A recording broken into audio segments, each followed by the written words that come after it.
सारी आयु उसी में खपा दो, इस जन्म में ही भगवत प्राप्ति हो जाएगी, परम पद पर प्रतिष्ठा हो जाएगी। जो साधन पकड़ो आजीवन, जो नियम, जो दिनचर्या आजीवन वैसे चलते रहो, उसको बदलाव मत करो, तो निश्चित भगवत प्राप्ति हो जाएगी, निश्चित परम पद प्राप्त हो जाएगा। ये जो बार बार गुरु बदलते रहते, साधन बदलते रहते, इनसे बड़ा अपराध बनता है। ये साधक वादक नहीं है, मनमानी स्वच्छंद अपने आचरण करके वो अपने को सुखी समझते हैं। कहा जाता है कि साधना में व्यभिचार ना हो, तो ये व्यभिचार का तात्पर्य क्या है? साधना में व्यभिचार है अपने इष्ट को छोड़ करके, अपने गुरु को छोड़ करके दूसरे की तरफ लुभायमान होना, दूसरी प्रणाली स्वीकार कर लेना, दूसरी भजन प्रणाली स्वीकार कर लेना। यह साधना में व्यभिचार है। अपने इष्ट और गुरु में ही हमारी भजन प्रणाली जो है वही चले। जैसे अपने यहाँ है नाम, मंत्र, वाणी, सेवा, ये जीवन है। व्रत, नियम, संयम में सब कुछ नहीं। निरंतर नाम जप करो, मंत्र जप करो, वाणी जी का गायन करो और आठों पहर स्वामिनी जी की सेवा में रहो। ये हमारी दिनचर्या है। हमारा जो अंतिम लक्ष्य है वो श्री जी की सेवा है। आठों पहर स्वामिनी जी की दासी भाव से, सहचरी भाव से सेवा, तो अपनी प्रणाली में ही रहे। अन्य प्रणाली स्वीकार करना साधना में व्यभिचार है। विश्व में किसी भी उपासना का खंडन न करे और अपनी उपासना को सर्वश्रेष्ठ माने और अपनी उपासना को कभी बदले ना, ऐसा साधक अव्यभिचारी साधक कहा जाता है। और जो बार बार अपनी साधना को बदलता है वो व्यभिचारी साधक है, वो लक्ष्य को प्राप्त नहीं कर पाता। क्या साधना की जो हमें अनुभूति हो रही है उसे प्रकट करके किसी को बता देने में हानि होती है? अपनी साधना और साधना की सफलता कभी भी किसी से नहीं बतानी चाहिए, नहीं बाधा पड़ जाएगी, पक्का बाधा पड़ जाएगी। आपकी दिनचर्या क्या है और आपकी अनुभूति क्या है, मरते दम तक, जब तक भगवत साक्षात्कार न हो जाए तब तक न बताओ। भगवत साक्षात्कार हो गया फिर तो कोई घाटा पड़ने वाला है ही नहीं। साधन काल में साधक को अपनी साधना और साधना की अनुभूति कभी किसी को भी नहीं बतानी चाहिए।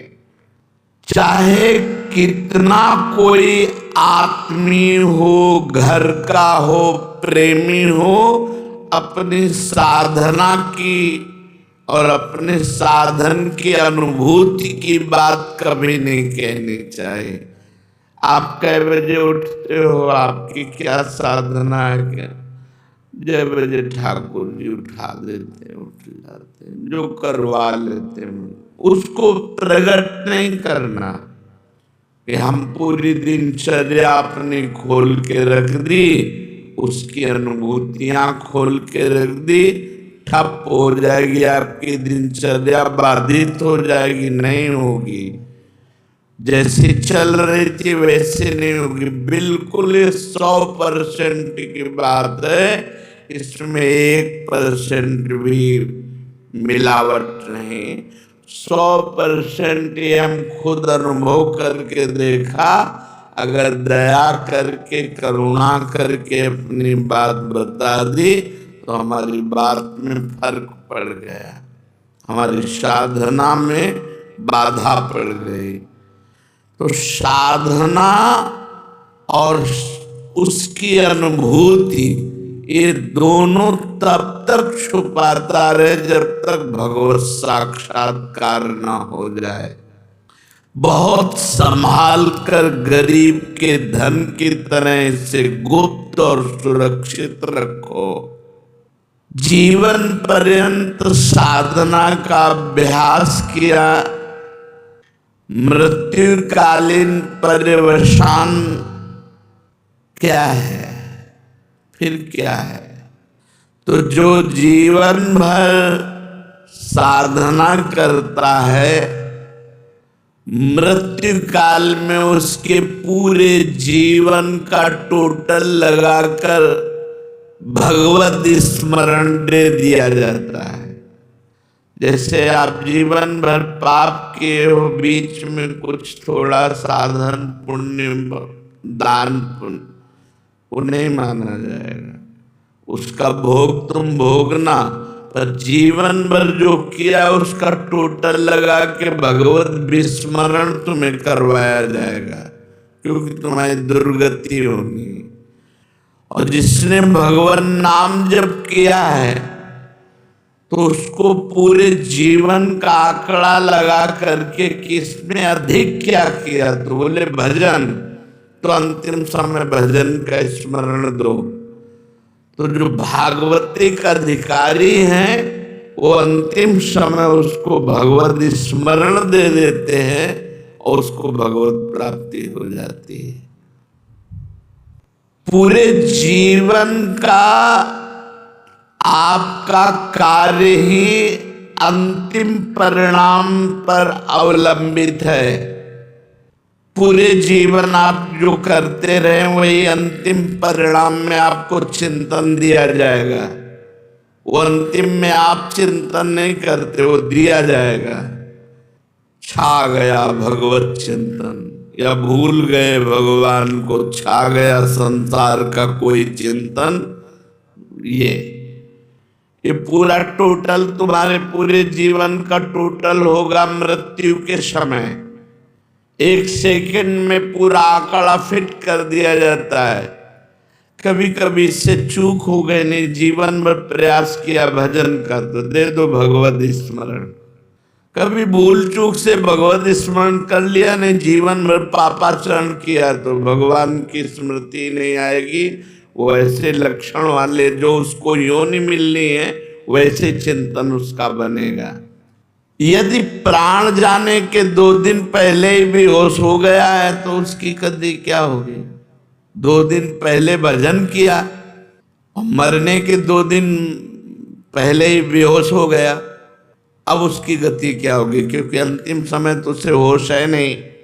उस दशा में 2 दिन पहले जो अंतिम चिंतन हुआ था उसी का भावी गति होगी। 2 दिन बेहोश होने के पहले जो चिंतन हुआ था उसी से उसकी गति होगी, वही उसकी अंतिम चिंतन गति मानी जाएगी। इसीलिए हर समय नाम जप करो, पता नहीं कौन सी श्वास आखिरी हो। अंत समय में भगवत स्मरण किस प्रकार का होता है? जिसने जीवन भर भगवान का स्मरण किया उस समय भगवान छा जाते हैं उसके दिमाग में। वो राधा राधा नहीं कहेगा, किशोरी छा जाएंगे उसके दिमाग में और उन्हीं के चिंतन में मरेगा। इसीलिए जीवन भर माला चला रहे, जीवन भर भजन कर रहे हैं, अंतिम समय हमारा बन जाए। अंतिम समय क्या होगा? हमारे इष्ट देव आके हालत है जिला को मिल रही स्वामी को देख कर हो गई। साथ में आगे अंतिम समय में हो गया संपूर्ण जीवन पाप भगवत बताएगा। संपूर्ण जीवन पाप के साथ को मंदिर को निष्ठ देवता बात आगे संपूर्ण जीवन लाभ है आगे आगे हो गया। और संदेश में कुछ है और मत कर और अल्लाह आप हां तू इधर को नहीं पागल वाला वो आप हमने उस वाले कोई नहीं आप मुझे आप हो गया आप आखिरी को गए ये वो मैं वाले को मैं आगे बात करूं उस हम से मैं मैं जाऊं उस बात को आप लोग आप बात कर रहे हैं आप अल्लाह को वो हम से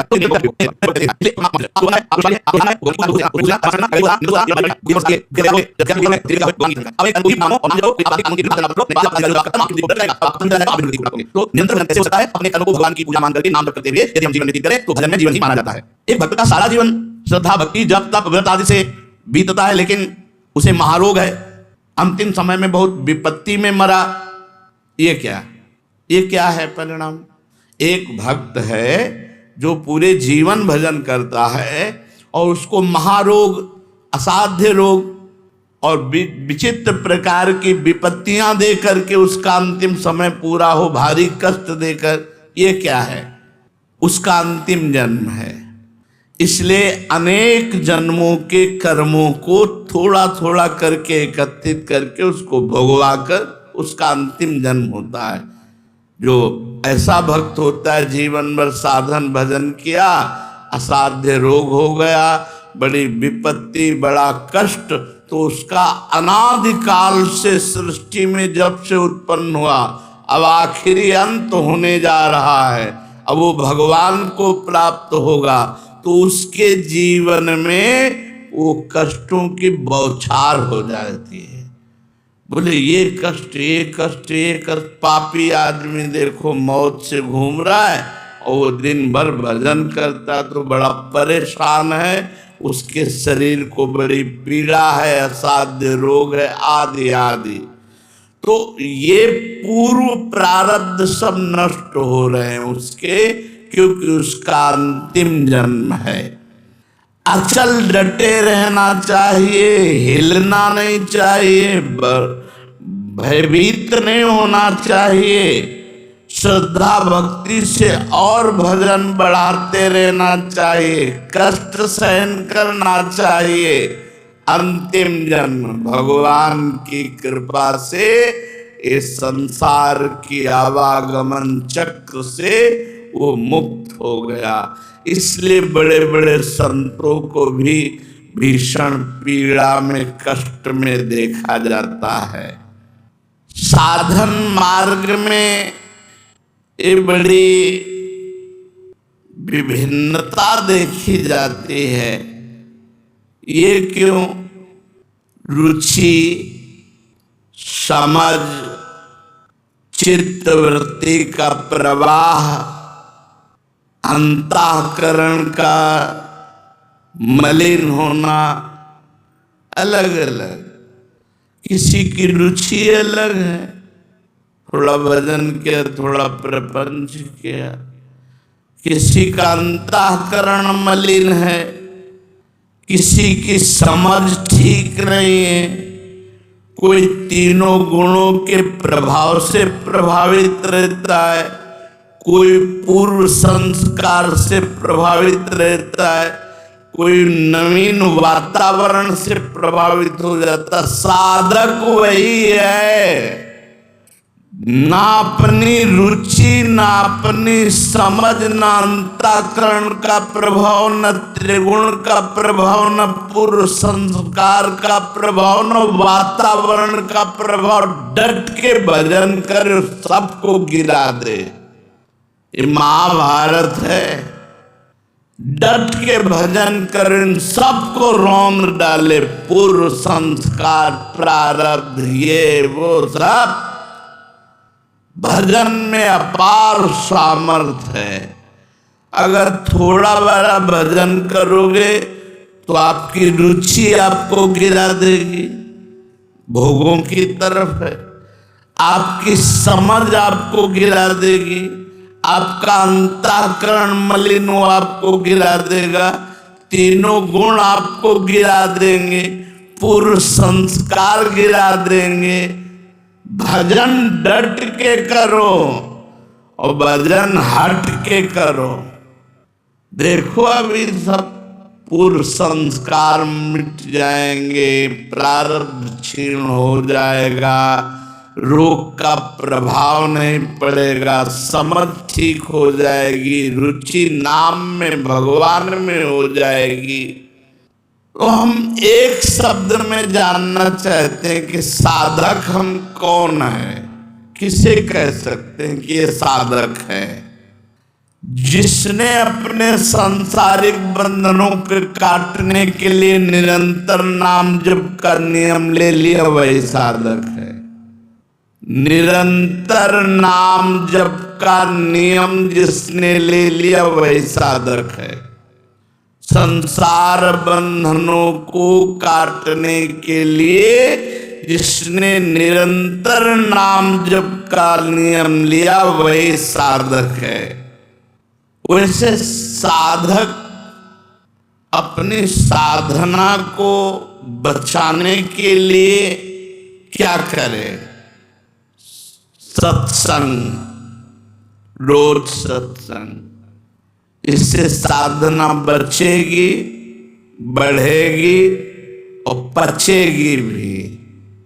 साधना जब नहीं पचती है तो बड़ा फुलरा होता है, अपने साधन का अहंकार होता है, वो दिखाई देता है साधन का अहंकार। एक बार एक संत नाव में जा रहे थे, एक तपस्वी योगी थे, सिद्धि प्राप्त थी, तो गंगा जी में खड़ाऊ पैर करके चलते हुए जब बीच में पहुंचे तो उनका, ए महात्मा यही भजन करते हो, नाव में बैठे हो? तो चुप बैठे। पार हुए, नाविक से कहा, भैया कितने रुपया? बोले 2 रुपया। 2 रुपया। फिर उन महात्मा से कहा, जिन गंगा जी को भगवान शंकर अपने मस्तक पर धारण करते हैं, तू अपने योग के प्रभाव से उन पर पादुका पहन के आया, सारी तेरी तपस्या नष्ट हो गई। जो 2 रुपए में काम बना, पूरे जीवन की तपस्या प्रदर्शन में तूने नष्ट कर दिया, तेरे पास कुछ नहीं रह गया। विचार करना मेरी बात का। तो जब साधना का फुलरा होता है, अहंकार होता है, तो कुछ दिखावा करने का होता है, उसी में नष्ट हो जाता है। तो सत्संग साधन को बढ़ाता है और साधन को पचाता भी है। जो रोज सत्संग सुनते हैं तो ऐसी कई बातें आती हैं जिससे हमारे अहंकार पर चोट लगती है। अभी तो हम निरंतर नहीं जप पा रहे, अभी तो हम सहनशील नहीं, अभी तो हमारी विषयों में रुचि, उसे अपने दोष दिखाई देते हैं और गुण ढक जाते हैं, तो अहंकार नहीं होता। इसलिए साधना को बचाने के लिए रोज सत्संग होना चाहिए, भगवान नामों का नियम पूर्वक जप होना चाहिए, किसी भी प्राणी की निंदा अपराध नहीं होना चाहिए, किसी की भी निंदा न करे। अगर भजनानंदी किसी की निंदा करेगा तो उसका भजन क्षीण हो जाएगा, उसकी साधना निष्फल हो जाएगी। पर निंदा के कीर्ते आवत नहीं, कछुआत मूर्ख पर्वत पाप को ले चल अपने साथ। किसी को दुख नहीं पहुंचाना, किसी की निंदा नहीं करनी और अपने भाव को गुप्त रखना है। प्रारंभिक अवस्था में बस इतनी बात साधक पकड़ ले, सत्संग, नाम जप, किसी की निंदा नहीं करनी, सावधानी पूर्वक अपने भावों को गुप्त रखना है इसी से बात बन जाएगी। जो सत्संग सुनो उसका मनन करो, आचरण में उतारो, शेष चर्चा के श्री राधा वल्लभ लाल की जय। सारी आयु उसी में खपा दो, इस जन्म में ही भगवत प्राप्ति हो जाएगी, परम पद पर प्रतिष्ठा हो जाएगी। जो साधन पकड़ो आजीवन, जो नियम, जो दिनचर्या आजीवन वैसे चलते रहो, उसको बदलाव मत करो, तो निश्चित भगवत प्राप्ति हो जाएगी, निश्चित परम पद प्राप्त हो जाएगा। ये जो बार बार गुरु बदलते रहते हैं, साधन बदलते रहते हैं, इनसे बड़ा अपराध बनता है। ये साधक वादक नहीं है, मनमानी स्वच्छंद अपने आचरण करके वो अपने को सुखी समझते हैं। कहा जाता है कि साधना में व्यभिचार ना हो, तो ये व्यभिचार का तात्पर्य क्या है? साधना में व्यभिचार है अपने इष्ट को छोड़ करके, अपने गुरु को छोड़ करके दूसरे की तरफ लुभायमान होना, दूसरी प्रणाली स्वीकार कर लेना, दूसरी भजन प्रणाली स्वीकार कर लेना, यह साधना में व्यभिचार है। अपने इष्ट और गुरु में ही हमारी भजन प्रणाली जो है वही चले। जैसे अपने यहाँ है नाम, मंत्र, वाणी, सेवा, ये जीवन है। व्रत, नियम, संयम में सब कुछ नहीं। निरंतर नाम जप करो, मंत्र जप करो, वाणी जी का गायन करो और आठों पहर स्वामिनी जी की सेवा में रहो। यही हमारी दिनचर्या है। हमारा जो अंतिम लक्ष्य है वो श्री जी की सेवा है। आठों पहर स्वामिनी जी की दासी भाव से, सहचरी भाव से सेवा, तो अपनी प्रणाली में ही रहे, अन्य प्रणाली स्वीकार करना साधना में व्यभिचार है। विश्व में किसी भी उपासना का खंडन न करे और अपनी उपासना को सर्वश्रेष्ठ माने और अपनी उपासना को कभी बदले ना, ऐसा साधक अव्यभिचारी साधक कहा जाता है। और जो बार बार अपनी साधना को बदलता है वो व्यभिचारी साधक है, वो लक्ष्य को प्राप्त नहीं कर पाता। क्या साधना की जो हमें अनुभूति हो रही है उसे प्रकट करके किसी को बता देने में हानि होती है? अपनी साधना और साधना की सफलता कभी भी किसी से नहीं बतानी चाहिए, नहीं बाधा पड़ जाएगी, पक्का बाधा पड़ जाएगी। आपकी दिनचर्या क्या है और आपकी अनुभूति क्या है, मरते दम तक, जब तक भगवत साक्षात्कार न हो जाए तब तक न बताओ। भगवत साक्षात्कार हो गया फिर तो कोई घाटा पड़ने वाला है ही नहीं। साधन काल में साधक को अपनी साधना और साधना की अनुभूति कभी किसी को भी नहीं बतानी चाहिए। चाहे कितना कोई आत्मीय हो, घर का हो, प्रेमी हो, अपनी साधना की और अपने साधन की अनुभूति की बात कभी नहीं कहनी चाहिए।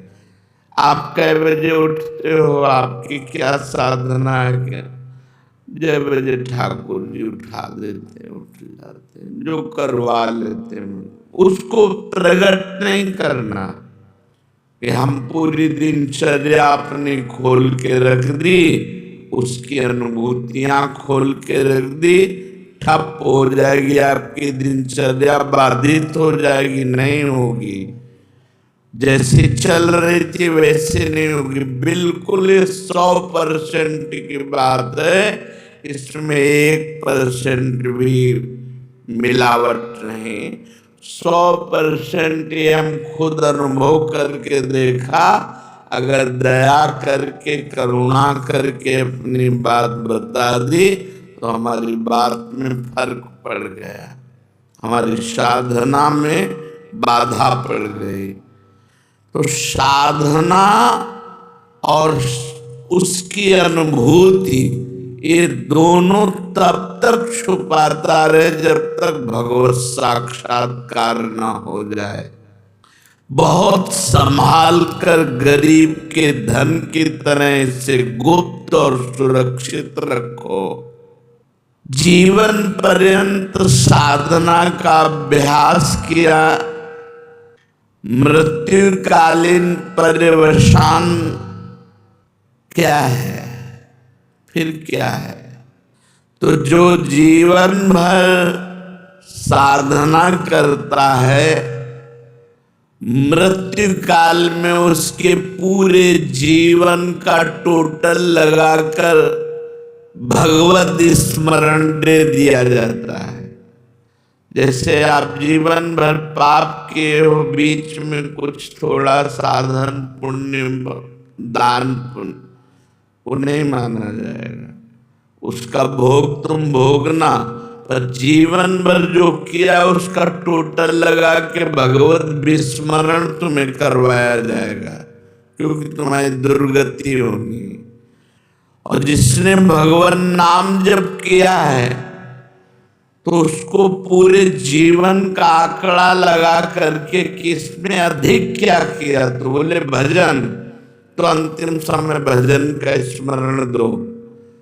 तो जो भागवतिक अधिकारी हैं वो अंतिम समय उसको भगवत स्मरण दे देते हैं और उसको भगवत प्राप्ति हो जाती है। पूरे जीवन का आपका कार्य ही अंतिम परिणाम पर अवलंबित है। पूरे जीवन आप जो करते रहे वही अंतिम परिणाम में आपको चिंतन दिया जाएगा। वो अंतिम में आप चिंतन नहीं करते, वो दिया जाएगा। छा गया भगवत चिंतन, या भूल गए भगवान को, छा गया संसार का कोई चिंतन, ये पूरा टोटल तुम्हारे पूरे जीवन का टोटल होगा मृत्यु के समय। 1 सेकंड में पूरा आंकड़ा फिट कर दिया जाता है। कभी कभी इससे चूक हो गए, नहीं जीवन भर प्रयास किया भजन का, तो दे दो भगवत स्मरण। कभी भूल चूक से भगवत स्मरण कर लिया, नहीं जीवन भर पापाचरण किया, तो भगवान की स्मृति नहीं आएगी। वो ऐसे लक्षण वाले जो उसको योनि मिलनी है वैसे चिंतन उसका बनेगा। यदि प्राण जाने के 2 दिन पहले ही बेहोश हो गया है तो उसकी गति क्या होगी? 2 दिन पहले भजन किया और मरने के 2 दिन पहले ही बेहोश हो गया, अब उसकी गति क्या होगी? क्योंकि अंतिम समय तो उसे होश है नहीं। उस दशा में 2 दिन पहले जो अंतिम चिंतन हुआ था उसी का भावी गति होगी। 2 दिन बेहोश होने के पहले जो चिंतन हुआ था उसी से उसकी गति होगी, वही उसकी अंतिम चिंतन गति मानी जाएगी। इसीलिए हर समय नाम जप करो, पता नहीं कौन सी श्वास आखिरी हो। अंत समय में भगवत स्मरण किस प्रकार का होता है? जिसने जीवन भर भगवान का स्मरण किया उस समय भगवान छा जाते हैं उसके दिमाग में। वो राधा राधा नहीं कहेगा, किशोरी जी छा जाएंगे उसके दिमाग में और उन्हीं के चिंतन में मरेगा। इसीलिए जीवन भर माला चला रहे हैं, जीवन भर भजन कर रहे हैं कि अंतिम समय हमारा बन जाए। अंतिम समय क्या होगा? हमारे इष्ट देव आगे चलते हैं। जिलाधिकारी को मिल रही है, शिवाजी को देखते हैं, इससे आगे अंतिम समय भविष्य हो गया, संपूर्ण जीवन पाप भगवत रहेगा, संपूर्ण जीवन पाप आपके लिए को मंदिर को निष्ठ देवता बनना आगे, संपूर्ण जीवन लाख आगे क्या क्या हो गया उसके आपके संदेश में खूब सब है ना बस पानी और क्या आप हां तू आगे को नहीं आगे बात बात आप में उस आगे कोई नहीं आप आप नहीं बोल रहे ये बोल रहे हैं तो और आगे बात करें उस आगे सिर्फ मैं मैं चाहूं उसके पास आप तो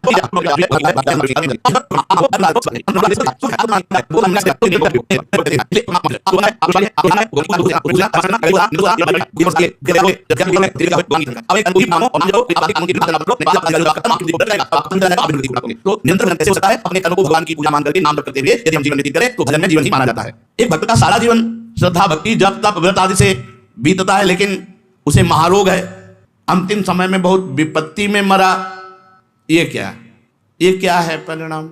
एक भक्त है जो पूरे जीवन भजन करता है और उसको महारोग, असाध्य रोग और विचित्र प्रकार की विपत्तियां दे करके उसका अंतिम समय पूरा हो, भारी कष्ट देकर। ये क्या है? उसका अंतिम जन्म है। इसलिए अनेक जन्मों के कर्मों को थोड़ा थोड़ा करके एकत्रित करके उसको भोगवा कर उसका अंतिम जन्म होता है। जो ऐसा भक्त होता है जीवन भर साधन भजन किया, असाध्य रोग हो गया, बड़ी विपत्ति, बड़ा कष्ट, तो उसका अनादिकाल से सृष्टि में जब से उत्पन्न हुआ, अब आखिरी अंत होने जा रहा है, अब वो भगवान को प्राप्त होगा, तो उसके जीवन में वो कष्टों की बौछार हो जाती है। बोले ये कष्ट, ये कष्ट, ये कष्ट। पापी आदमी देखो मौत से घूम रहा है और वो दिन भर भजन करता तो बड़ा परेशान है, उसके शरीर को बड़ी पीड़ा है, असाध्य रोग है, आदि आदि। तो ये पूर्व प्रारब्ध सब नष्ट हो रहे हैं उसके, क्योंकि उसका अंतिम जन्म है।